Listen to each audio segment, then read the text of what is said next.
what taking control is.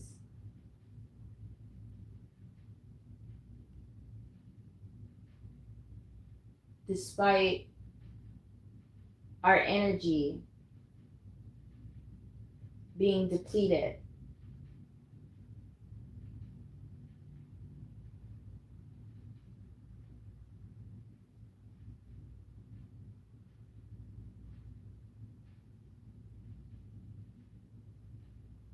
keeping water close to us, in us, constantly, flow of life. That is the only way life will flow.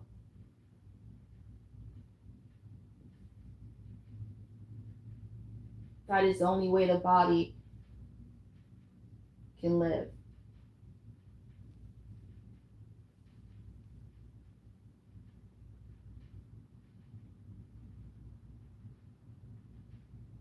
Balancing the spirit, feeding it, releasing, speaking to the creator, spending time in nature, ingesting healthy foods.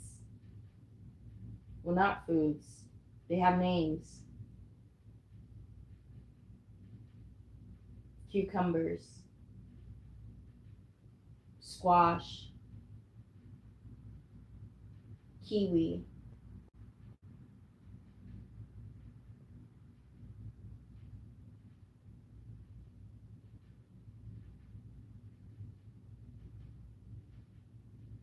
Constantly.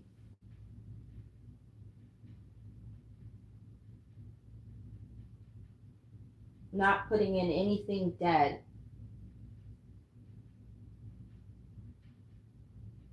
Anything that the body doesn't like, the skin, the mind. Your body will give you signs. Your body will talk to you. It will tell you before you have no choice now to go to the doctor, to go to these corporations and fund them, before you have to take pharmaceutical.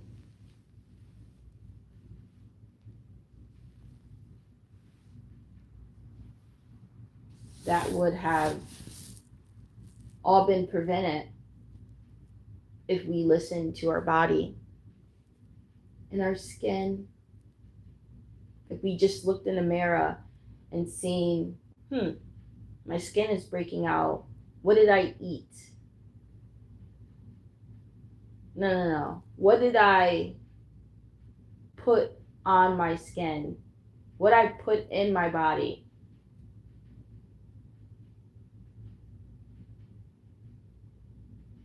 I know water couldn't just break me out.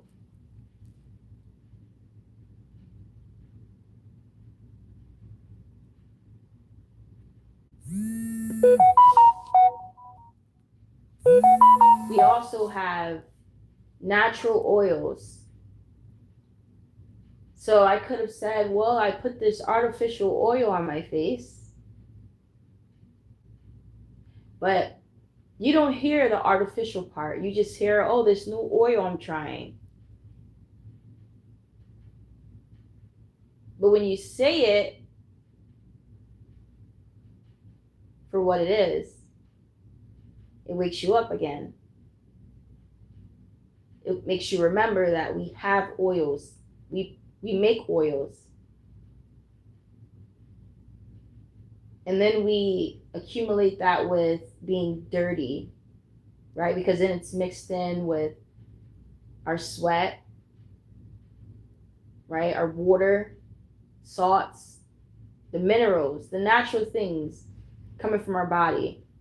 But then there's also the toxic, the unnatural salts and bacteria that's coming out of our skin, being mixed into. Now the pH is off. That breaks you out, but was it your natural oil? No. The natural oil would, as we know, moisturize our skin, moisturize our face. You say, wow, your face is glowing. And you say, well, it's natural oils. I can accept that. I can accept that face being shiny, knowing that it's my natural oils. I'll be so proud, especially in the winter. I wouldn't want to wipe that away. I would thank the skin, I would thank the body. But now we see breakouts, we see scars because of the food we're eating, the toxic things that are being released. Because once again, the body is operating not against us, for us. The only time the body is operating against you is when there's foreign invaders that has come from outside the body. We call them lethal weapons, biohazards.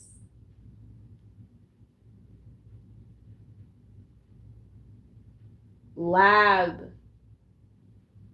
grown corruptors. We all know what those are, whether it's a liquid, solid, or gas that they inject us with, right? And now they say that now our body's defense toward these actual invaders, now we have immunity to them because they attacked us with it, and they knew that our body would try to fight it off. Would, especially if you're young, you're healthy. When I say young,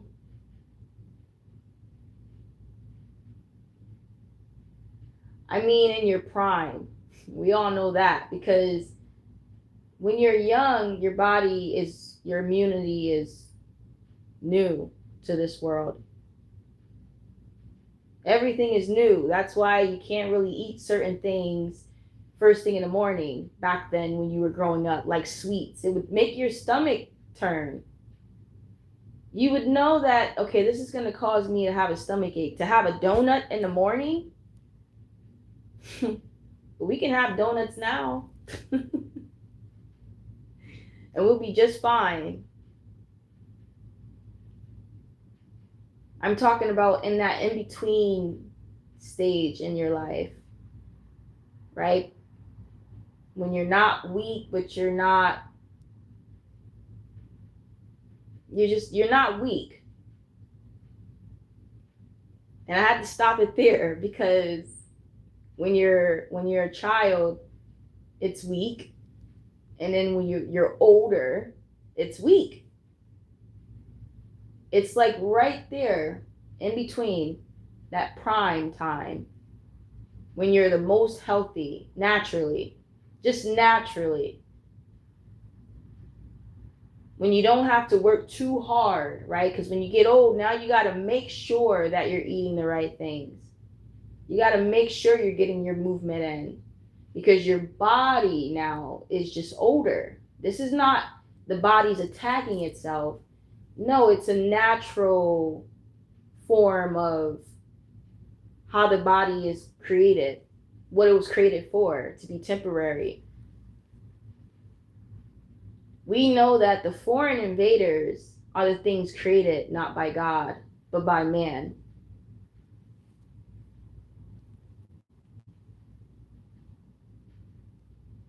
And that can weaken you in every stage of your life. A child, a baby, an adult, an older person. We know what those things are.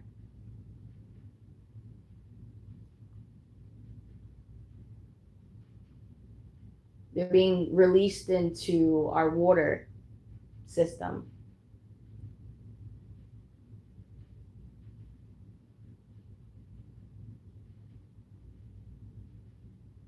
It's being put into things that we use to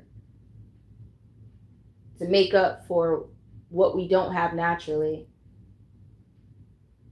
or what we're deficient in because we're not eating natural things.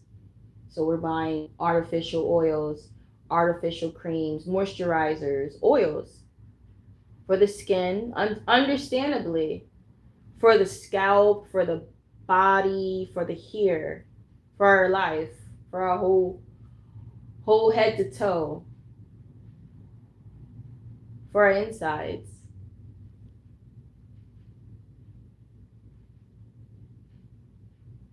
Because again, they're putting it in our water.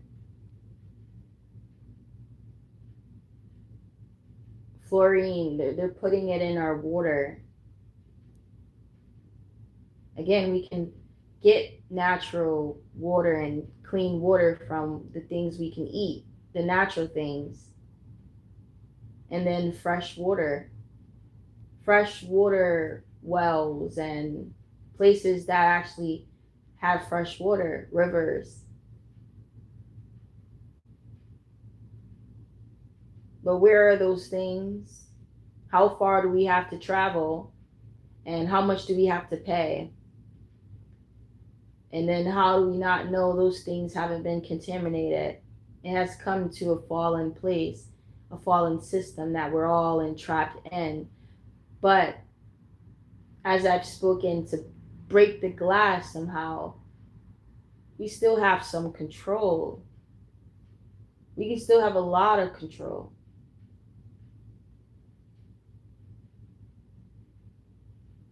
If the system is ran by someone and everyone is in the system,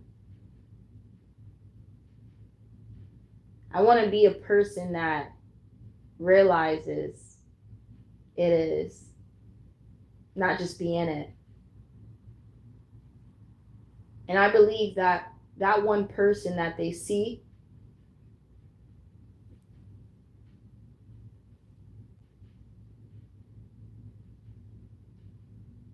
will not only free me from it, but it will help others be free too. Because then they'll see that that's all it took, or at least that's what I would figure out. That's all it had taken to be free from this place, was to be awakened, to realize that I am in a system, but I also have control. I can at least take control and at least try and try again and try again and try again, even though the system is made to fail you, kill you. I still rise. I keep trying. That's what matters at the end of the day. That even if so, at least I can know that I tried. At least I can know that I was awake in a place where I was asleep, and a place where I could have stayed asleep.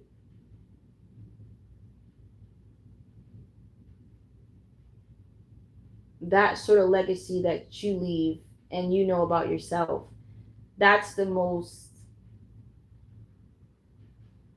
admirable thing that you can leave for you and for the world and your next generation.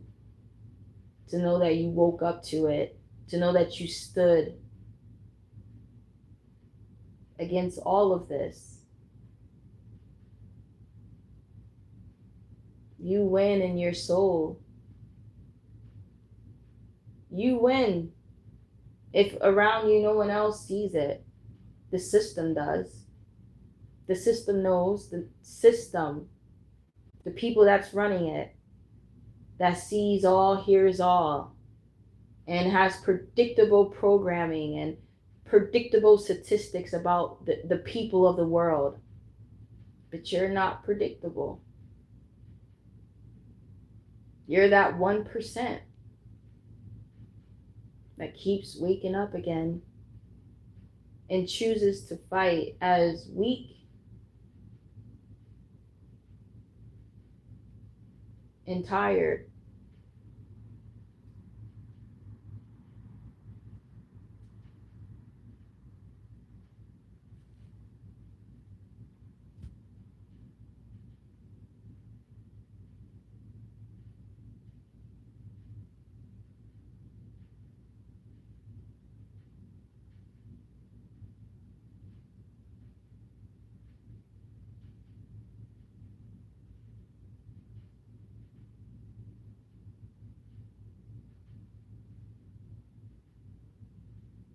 So let this be a phase.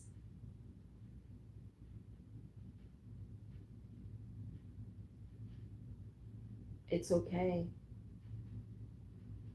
Right? Because it's better to know sooner than later. So this moment is the most important. This is all that matters. It's okay. Because this was the answer. This was the key. This is the way.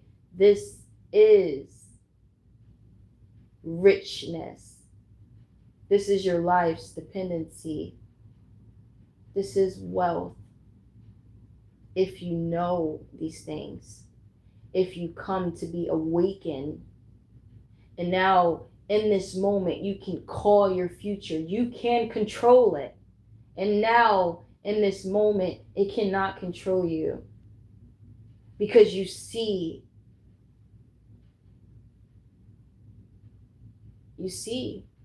and you just don't want to forget it. That is it. That's the thing. Forgetting. We've been here before. I said I would never do that again. I'd never eat that again. And I would lose this amount of weight. And then you end up gaining freaking 20 pounds. How did that happen? You made a vow and you gave yourself this amount of time to get prepared. And the opposite happened. What happened? It's not that we don't love ourselves. No. Yeah, we clearly need to take better care of ourselves, but what is it? Am I forgetting? Am I not taking it that seriously? Yeah, that's what it is. I know I love myself. I showed in many ways. By working day and night in the spirit, trying, you see, trying even though there's forces against me, even though I'm falling back to sleep, even though I'm delaying the process, even though I'm delaying me being my highest version when it's right there. It could be tomorrow. But tomorrow comes and boom. I give in. I forget. I allow the programming to brainwash me somehow, but I'm allowing it too. Because I'm not fighting hard enough when I start to have these urges, when I could just simply say no.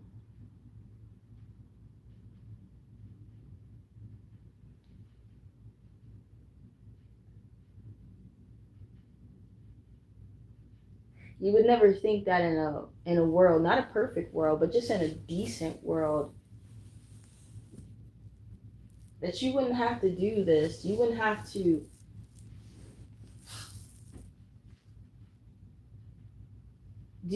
take it to such extremities that, my God, I gotta write these things down clearly.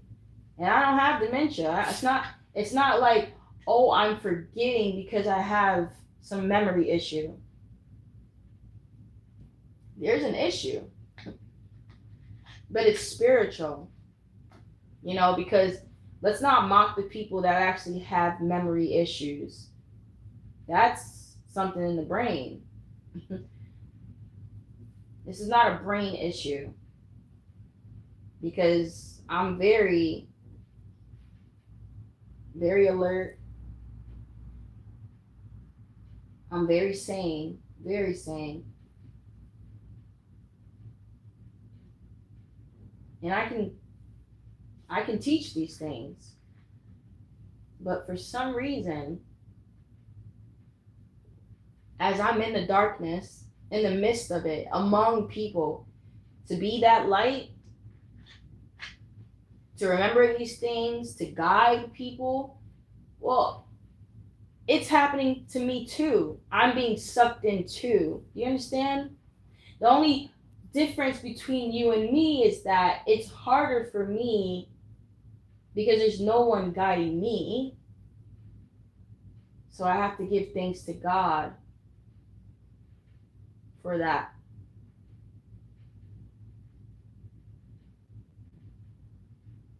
That I am sane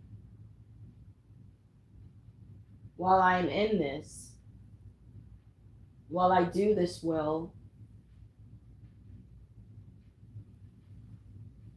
But there's pros to it because, like I said, yeah, me being sucked in and falling in pits, it gives me understanding. I understand because I'm here too, but I'm also knowing a way out. I know the way out. I've never forgotten, but I watch the same things you may watch. I see the same programs you see. I see the food advertisements, and I'm in a natural body that gets hungry too. I was raised here in cultures and traditions, so I've seen it all. I know it all, but I still see a way out.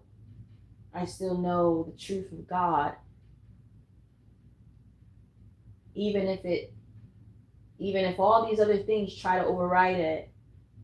God keeps me somehow awake enough.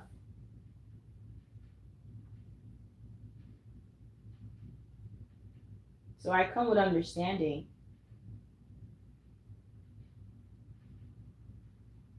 And I come with truth and counsel and a way out, a solution, a cure. And it's not the world's cure, it's God's cure, it's nature. And a lot of people are waking up, the knowledge is, the truth is being spread across the world as the prophecy said it would before it was fulfilled. Before it is fulfilled, the whole world will come to know.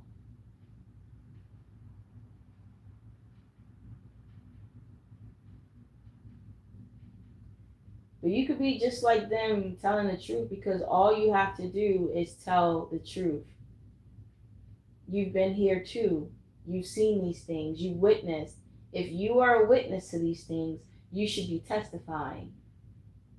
That's all I'm doing. I don't have to take from someone else's book. I don't have to take and plagiarize and take from their work. All I have to do is speak and try to remember all the things that I can, all the things that I witness. Allow my spirit and my soul to just release it in a place, in a quiet place, right? And that place is in the spiritual courts.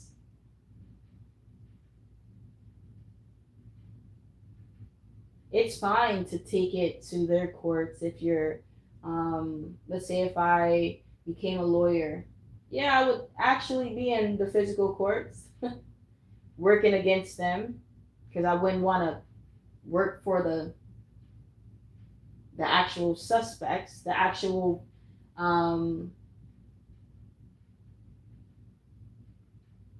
you wouldn't want to defend the guilty person. So yeah, you would definitely be working against the system. And that's fine. But I've not become a lawyer because it's not, to me at this age, it's not necessary. if I can go to the spiritual courts and I can tell my testimony and my plea to Father, the Creator. If I had to choose, I choose Him.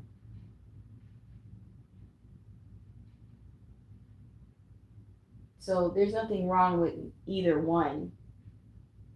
I'm just saying that it makes more sense to me to tell my testimonies in a quiet place, because I know that who I'm telling it to is for me, not against me. Listens to me, understands these things, and wants the same thing.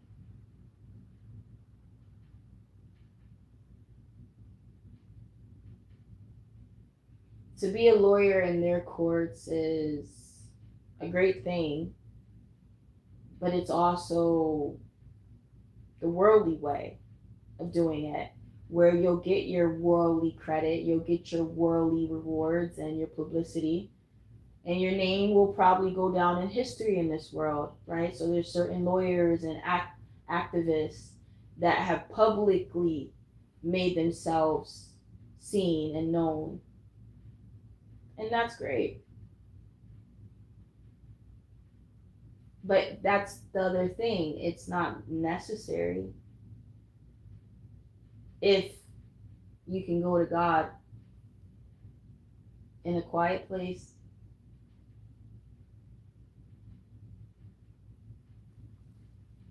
Just because your name is not seen or known in the world does not mean it's not known to God.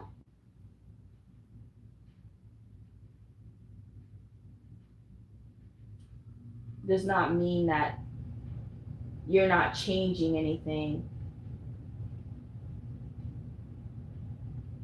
because your name's not written in a book, or because you don't have any trophy to prove it. That doesn't prove anything. It proves record in the world, but I'm not doing it for the world. I'm not doing it for a reward or to be necessarily remembered in man's eyes. I'm not even really doing it for a reward, period.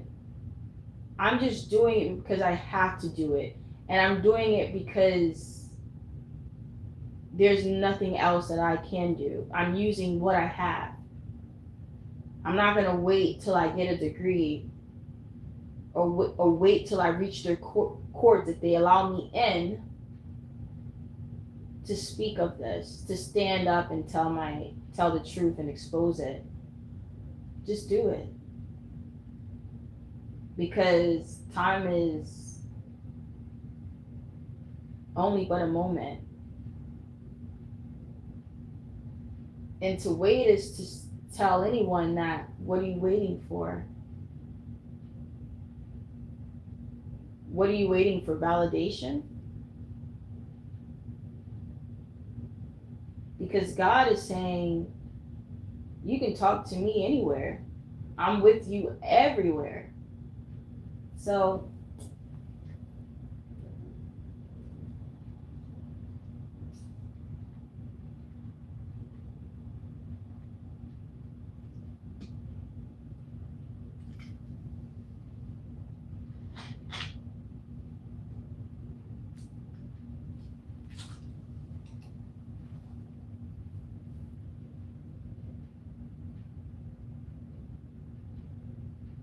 that's what it just means when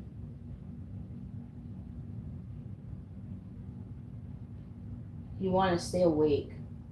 That's what it just means.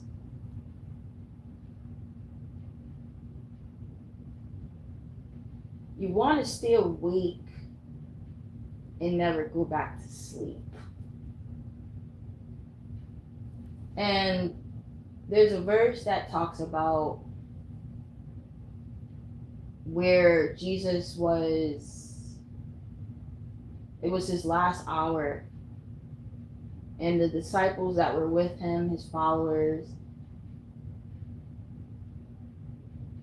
they couldn't stay up.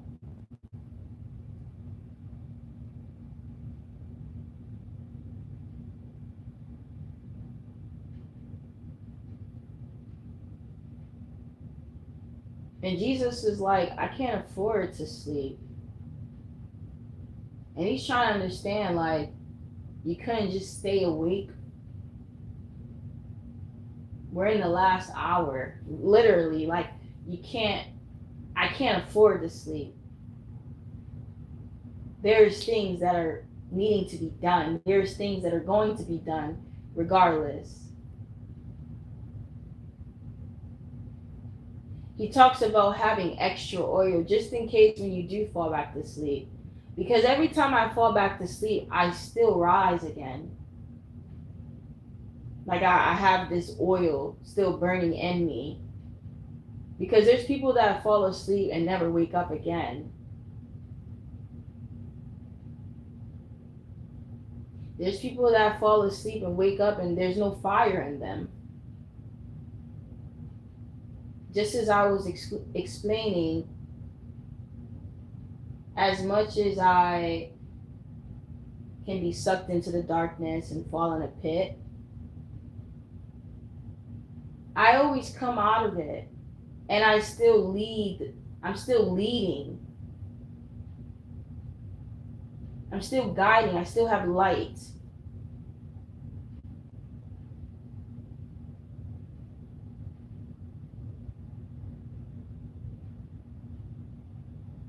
There's no hypocrite in me.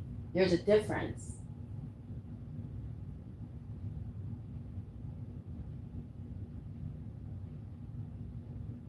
You know, there's no actual will. I'm not actually willing to fall back to sleep. I'm not actually willing to be trapped in a snare. But while I'm here, it's everywhere.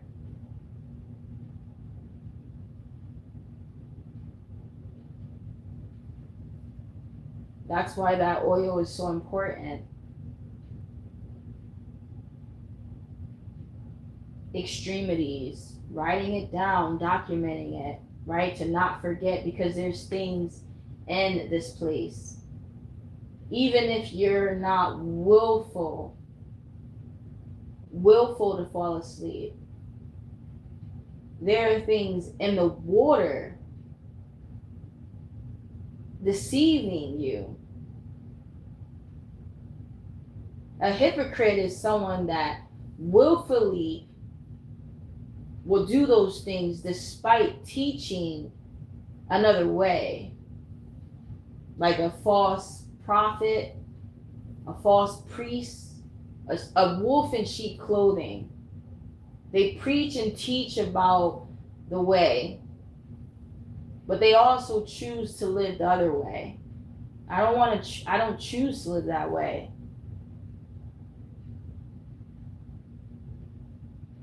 But I could mistakenly drink from you and now you done poison me. I could be thinking I'm drinking fresh water, but now it's tainted. Now I'm forgetting. Now it's hard for me to focus. Now I'm craving something.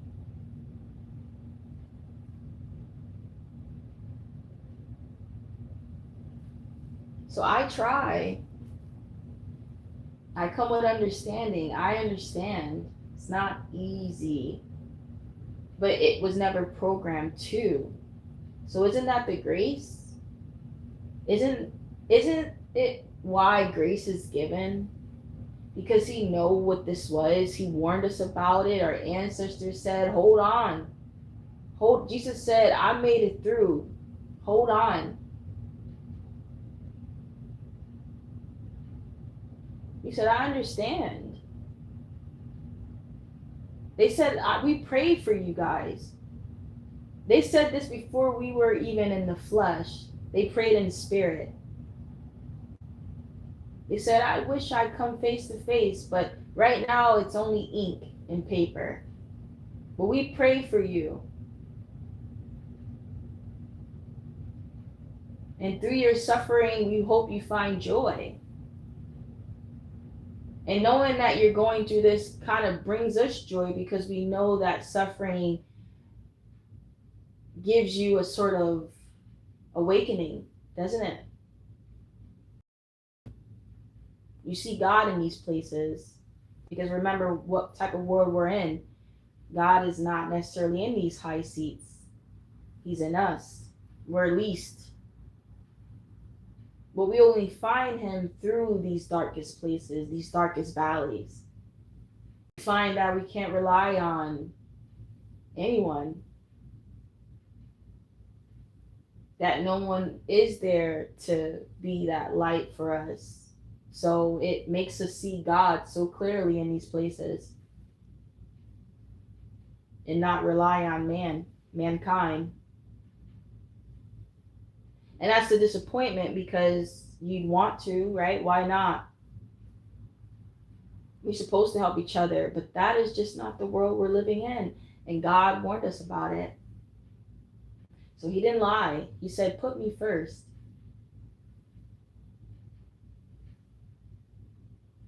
Not because he just wants to be first in your life. No, but truthfully because it was going to happen. Do you have people that's for you? That's going to take care of you, that's going to love you and comfort you and be the best for you? No, because they're weak too, right? It's not even anyone's fault. They're just individuals just like me, needing a light, needing to be reminded, falling in these pits, in the system, and whatever choices they choose to deal with it, right? Because now we can't rely on them. Now they're sucked in. Now they're addicted. Now they can't see. Now they're against you. It's so many things that happens to where, God, where are you? You're first. You're the only one I see. It's true. Even if I could put someone first, there's no one there to. There is no one there to put in that seat. Isn't that something? To say, who saved you? Myself. God has said, great, because I was in you. You used what I given you, your strength. You found it in you. You pulled it from you. God, again, God, God, God. So the answer is, I saved me. God saved me. Not you.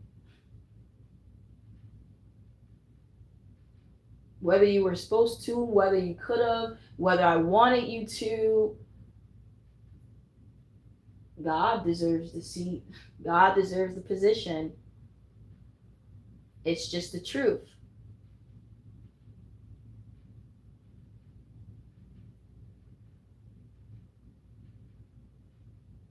So I don't get how people have that reversed reaction.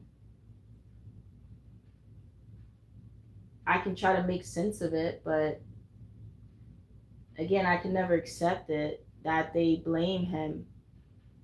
But he's the one that was telling us from the beginning, the world will hate you.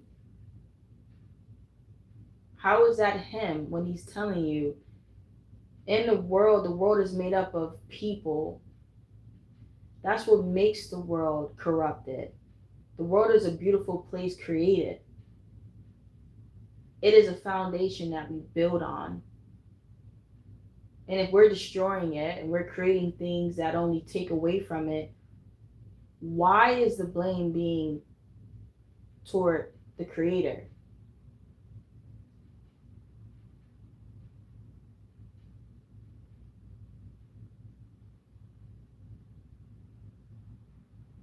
I don't blame the creator.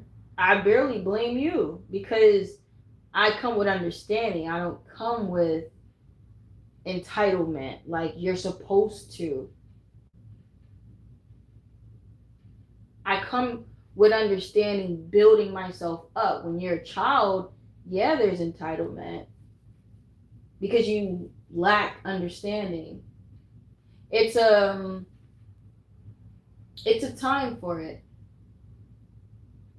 That the child is not wrong for expecting you to help them because you're supposed to. Let's be real.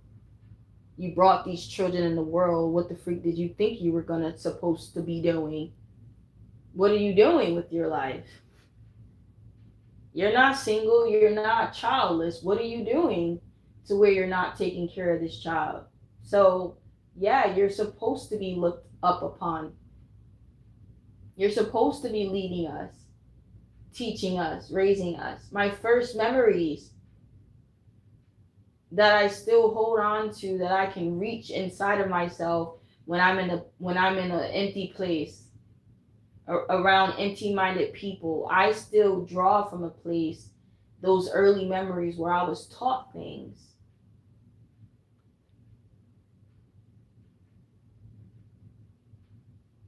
Because my grandmother did her job as a guardian, as a mother, as a leader, as a angel, protected me, gave me the roots and the foundations,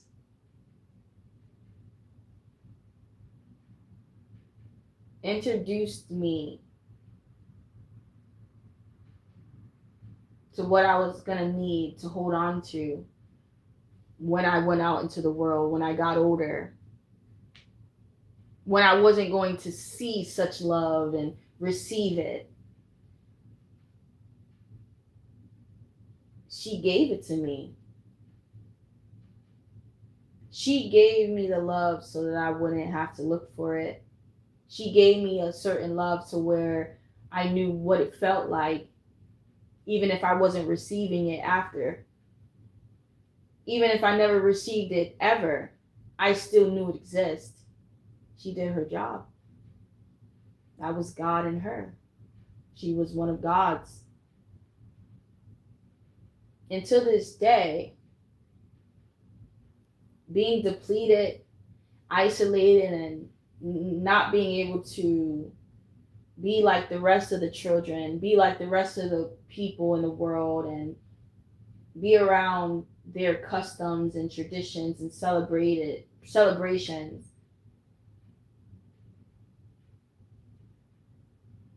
I can still draw back to the beginning of when I did have a place and I was celebrated and I was included.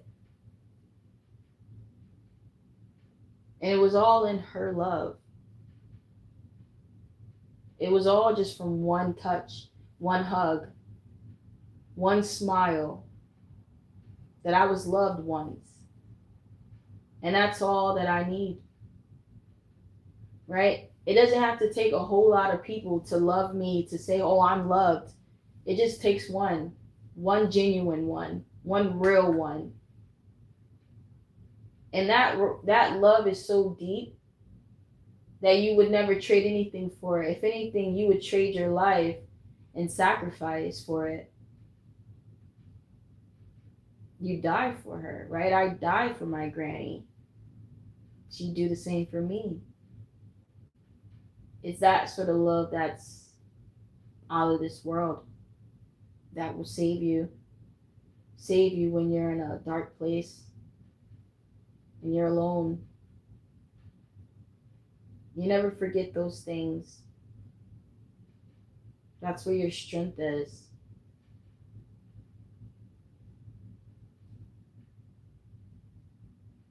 That's why it's so important to have someone, at least one person, growing up to lead you.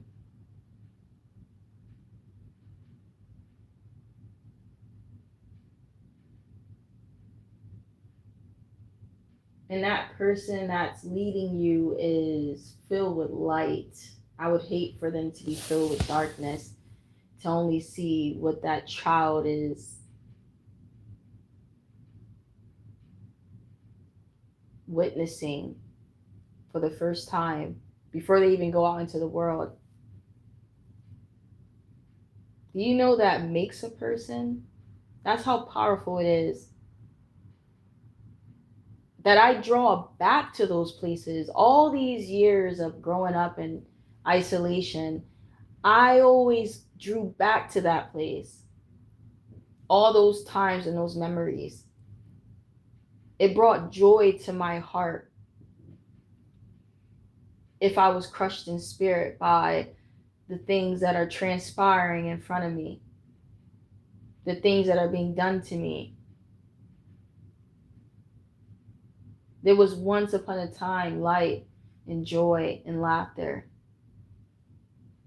in the beginning.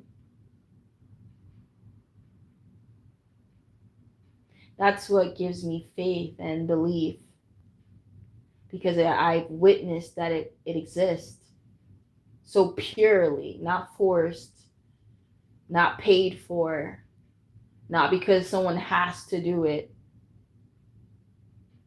Mm-mm.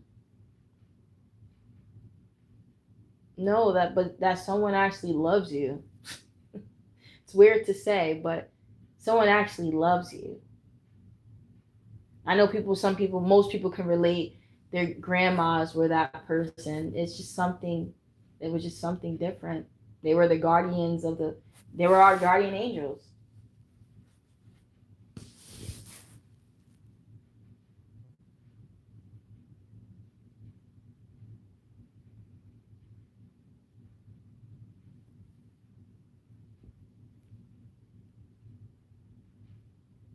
So these things are. We're exposed to it. It makes us all weak. It tries to. It's aiming to. That's what it's supposed to do.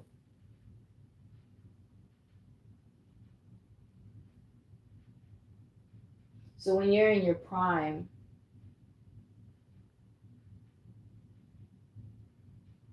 where you don't have to too much try, like your body is still working, it's still strong, you can still heal, you have not rendered it weak willfully. And it isn't, and your prime doesn't always mean, oh, you're in your 20s, your 30s. No, it could be any age, right? You're adult, as an adult, you can be any age, but you have to understand, like, the body, it's almost like you have to judge it from the body standpoint. Can the body heal on its own still? Is it still able to amend itself? Because if it's not, then it's not prime. It's not primal. It's not like instinctual. It's not doing what it's naturally supposed to do. So now, most of the time, it's a bit too late. Miracles can always happen, let's be real. But let's also understand that there are medicines created for that reason, for reasons of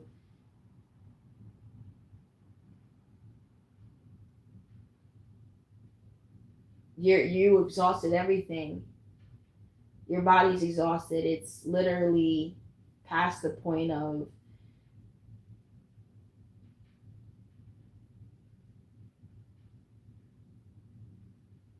to where now you have to rely on other methods. And that is the beauty of the positive part of creating, right? The positive part of experimenting, and the positive part of scientists and doctors, the positive ones, where now they can check the heart and revive the heart. But why would they be having to revive the heart when the heart is pumping? Your organs should be working for each other. Where natural foods we eat would send electrical currents, right? The minerals and the nutrients, like all those things would revive it naturally. But your body's no longer in its prime. That's what I'm saying, Matt.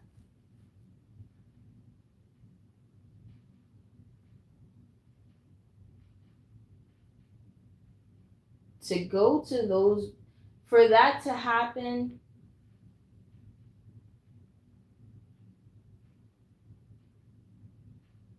you just weren't taking care of yourself.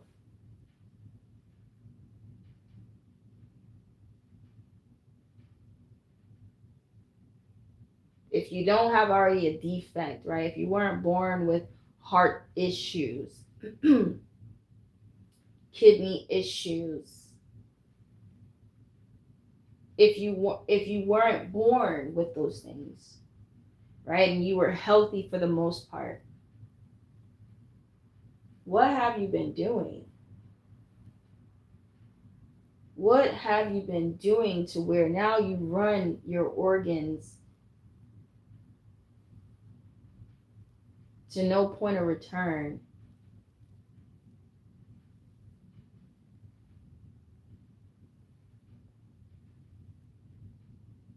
Too little of something is bad and too much of something is bad. What were you doing? Was it not a grace period we given ourselves? Right? Some people say, oh, it was in our 20s, or in our 30s. We got it right at this certain age. But some people never get it right. Some people are, I can only speak at the age that I am now, but some people are older than me, right? And like, for example, my mom, she's almost 60. So there's people that are, let's say, 60, and they never change their ways. They never change their eating habits. And you see that strokes and hypertension run in your family, but you also see the foods that we eat, they make, their children eat.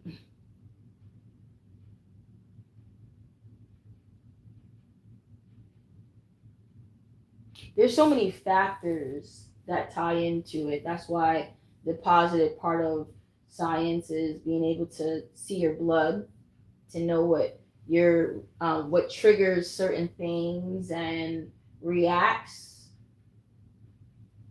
So there's many factors. It doesn't have to be hereditary, right? It doesn't have to be in your blood or your certain blood type and your certain skin type. Like your skin, this certain skin reacts this way, this certain bacteria on your skin. There's so many things, so many factors that contribute to what happens next, right? After you eat this certain thing, this will happen because your skin reacts this way and your blood reacts this way to this thing, or your heart can't take this. Yeah. But then there's also that part of, what was I doing? What could I have done?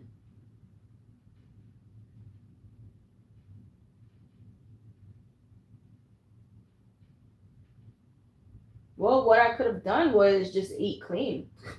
It's just either black or white. I could just eat food that I know is not going to help my blood, help my skin, or I can just eat clean and know for a fact it's going to clean my blood. It's going to clean my skin. Whether it's hereditary, whatever that really means, but regardless of my blood type, right? Regardless of the history in my bloodline, or the certain skin, right? Because I have sensitive skin. My sister has sensitive skin. My brother has sensitive skin. My mother, I guess, in her younger years has. So there are things that you're born with, but it still doesn't take away the fact that if I'm eating clean, my skin should be clean. When I'm eating bad, it's just going to show up so much easier, so much quicker than someone else that doesn't have sensitive skin, doesn't have that in their family, in their blood, in their family. Because a lot of people can eat really bad, drink soda every day, and you don't see not one sign on the surface, but inside they're wretched. But since, let's say in my family, my mom had sensitive skin, it will show up on her skin. Well, it shows up on my skin. It just will show itself. That's all. And that's a good thing. Whether or not you see it. Because it helps you remember that what you're eating is junk. And you're looking like junk. Just like some people, when they eat, they blow up. So that person that's blowing up is going to be reminded very quickly that you look like junk because you're eating junk. Versus someone that eats junk all day and they're still very nice and small, very average looking, their skin is smooth like a baby, and you look at this person and say, this person must be healthy. Don't be deceived. And also just worry about you. And be thankful for whatever body, blood,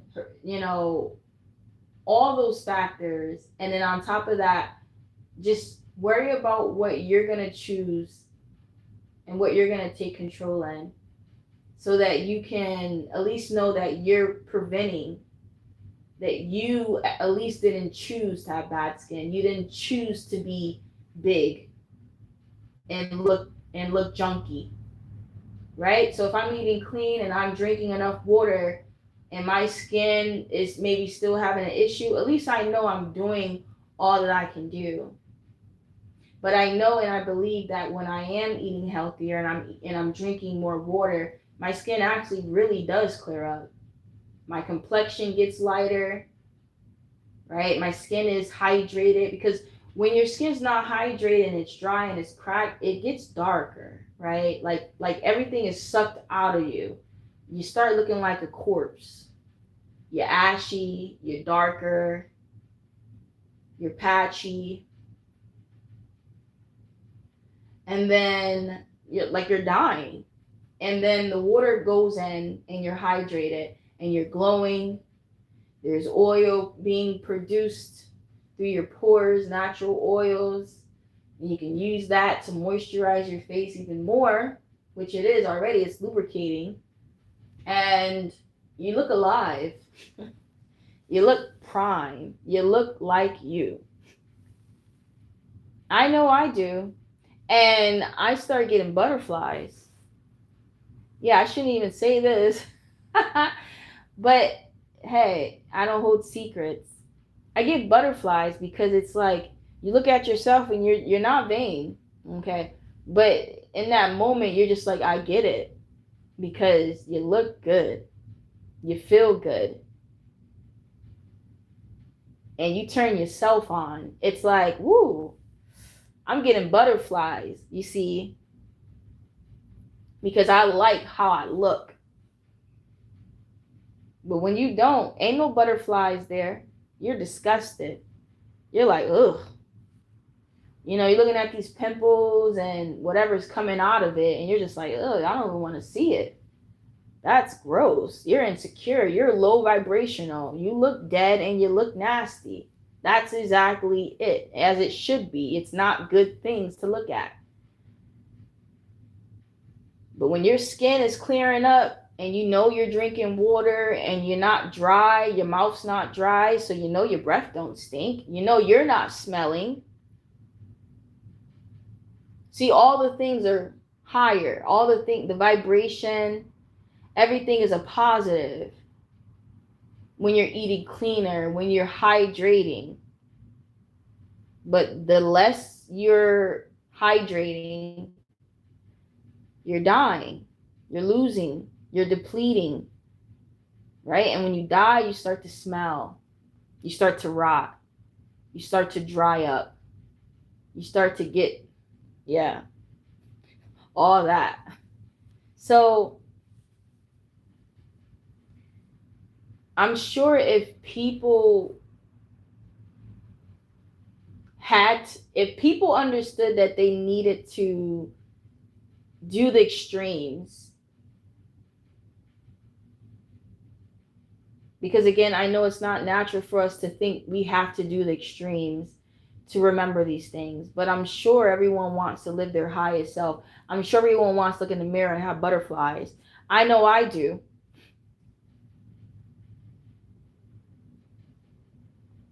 But then it takes for us to go back to whatever we were doing that, again, it only takes one thing that I shouldn't eat, and then there's the breakouts. One application that I put on my body, right? Some artificial oil, especially on my sensitive areas, my chest, my back, my shoulders, my face, my cheeks. I'm putting on some lotion. I'm trying to be like this person, right? I'm trying to follow after this person. Like, oh, let me moisturize my body. What lotion is that? Okay, let me use that. Rude awakening. You wake up 3 days later and you have breakouts. Yeah, you have breakouts, my guy, ma'am. Yeah. And it's all in those places. Very unfortunate. And you know it's going to take forever. It's just going to take time. That's all. To where being healthy and being your best and your highest should be nothing to negotiate. And that's why you wouldn't think that you would have to take measures so deeply, but it's clear as day that I have to. Because if just one piece of cake, no, I'm too valuable. My highest self, my dream version, it has to end today. We can't juggle both. God says he don't like a lukewarm person. You're either in or you're out. You can't be playing in both playgrounds. That's like that constant insanity of I'm healthy one week and then I'm not healthy the next week. And this is true story. I'm hydrated this week and then I'm depleted the next week because I stopped hydrating myself. Right? The amount of hydration that is needed for my body. Right? This week I was on it. I'm drinking my water daily. Next week I probably have 1 cup of water a day. Huh? And expect to still be looking lively, expect to still feel alive, to expect to feel hydrated. Really? That is what I mean when I say it takes extreme measures. Clearly, if these things are not happening accordingly as they should. So, writing these things down, tracking your water. It's time to put all the pride aside. We're grown. Just as the world expects more of us, we expect more of us because it was supposed to be a phase. Like, oh, we were young, we didn't know, we didn't take it too seriously.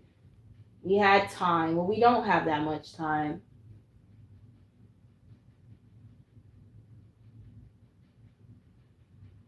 Life is to be taken seriously. People are expecting to take you seriously just as you want someone to. So we got to take ourselves serious. And that's the grace. Even if we didn't think drinking 8 glasses and even more, drink more. But drinking enough water every day was serious. That's because we didn't know the consequences. Everyone has a doctor in their family to where they're just constantly reminding them. So if you don't drink enough water, this is what's going to happen to your system. This is what's going to happen to your brain. No, we don't come to realize it until we wake up and we're thirsty. We wake up with a dry mouth. We wake up and we feel, it just feels dry. That wakes you up to realize, well, I haven't been drinking any water. Maybe I just been drinking caffeinated drinks that,